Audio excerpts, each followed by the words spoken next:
I think I'm pretty outspoken, and that's not probably a good thing in terms of a politician, but it's a good thing if you ever got elected, you can really do a job. That's Donald Trump, Eric Trump's father and also the 45th president of the United States. Long before Donald enjoyed the sweet taste of gold, he preferred the silver spoon he was born with.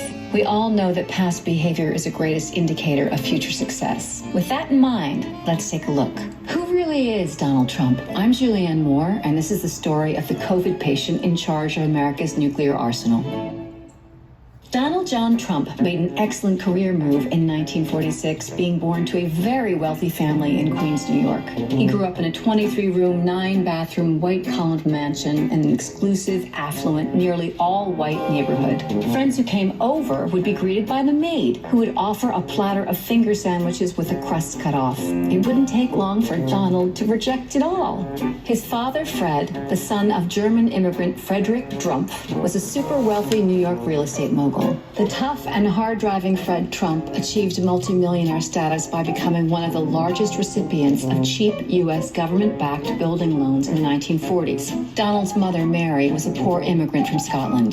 The two met at a party in Queens and married in 1936. They had 5 children, Donald being the second youngest of the bunch. When Donald was 2.5 years old, his mother became seriously ill, effectively abandoning him during a critical time in his childhood development. Thanks to a land trust set up by his father, Donald was literally a landlord at 3 years old, and he was making the equivalent today of $200,000 annually from his dad's empire, which is more than most 3-year-olds make. By the time he was 8 years old, he was a millionaire, meaning he could pay the babysitter himself. Shortly after Donald turned 13, the family sent him upstate to a military academy.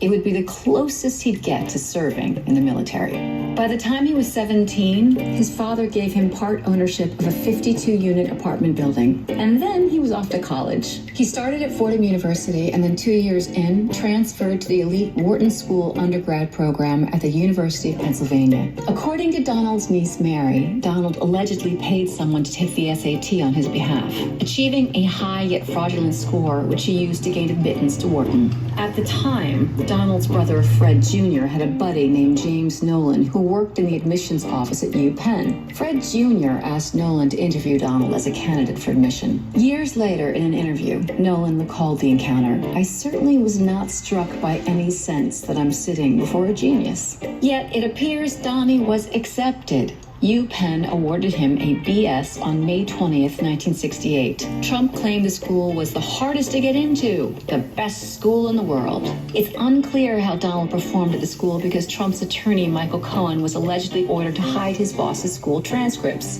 So it's safe to say he's probably super proud of them. I'm talking about a man who declares himself brilliant, but directed me to threaten his high school, his colleges, and the college board to never release his grades or SAT scores. While in college, Trump fought really hard to avoid the Vietnam War.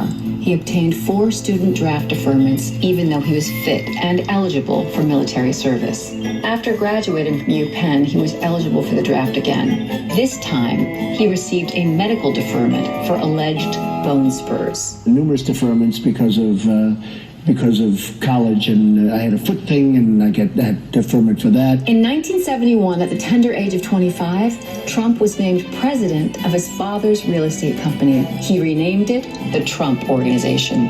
It was around this time he received a super tiny sum of not much money at all. My father gave me a small loan of $1 million. All in all, Donald received the equivalent today of $413 million from his dad's real estate empire. After fattening his wallet, he was seemingly looking to settle down. In 1977, Donald married Czech model Ivana Zelenskova. They had 3 children together, Don Jr., Ivanka, and Eric. We get along very well, and there's not a lot of disagreement because ultimately Ivana does exactly as I tell her to do.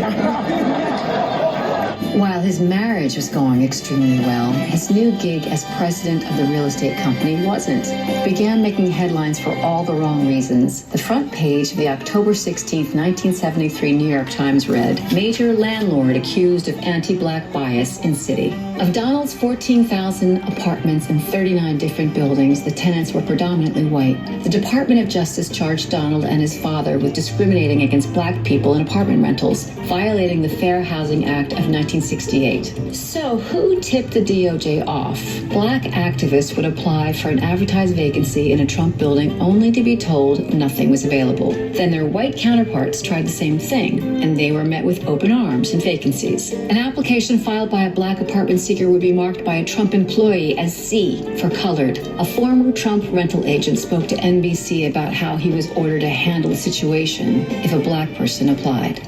Fred Trump came into my office with his son Donald at his side. I asked him what I should do with the application of Miss Brown. He told me at that time to take the application and put it in the desk drawer, as he does not rent to people of color, utilizing the N-word. And Donald shook his head, agreeing with his father. Caught, racist and red-handed, they went on the attack. Donald, along with Roy Cohn, famed McCarthyist lawyer and power broker, countersued the Department of Justice for $100 million in damages.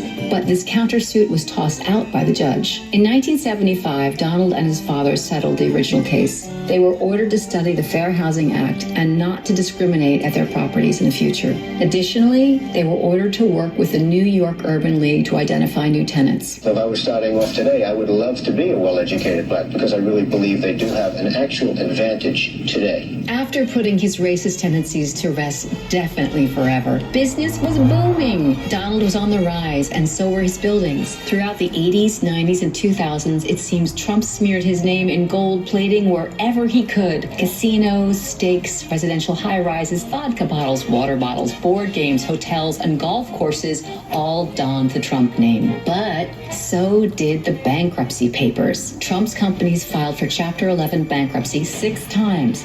By 1990, they owed $4 billion to more than 70 banks. He refused to pay millions of dollars to working people, like contractors and other businesses, in the process, which is probably why he made a cameo in Home Alone 2. So, is Trump really as rich as he claims he is? From 1985 to 1994, Donald Trump lost at least $1.2 billion.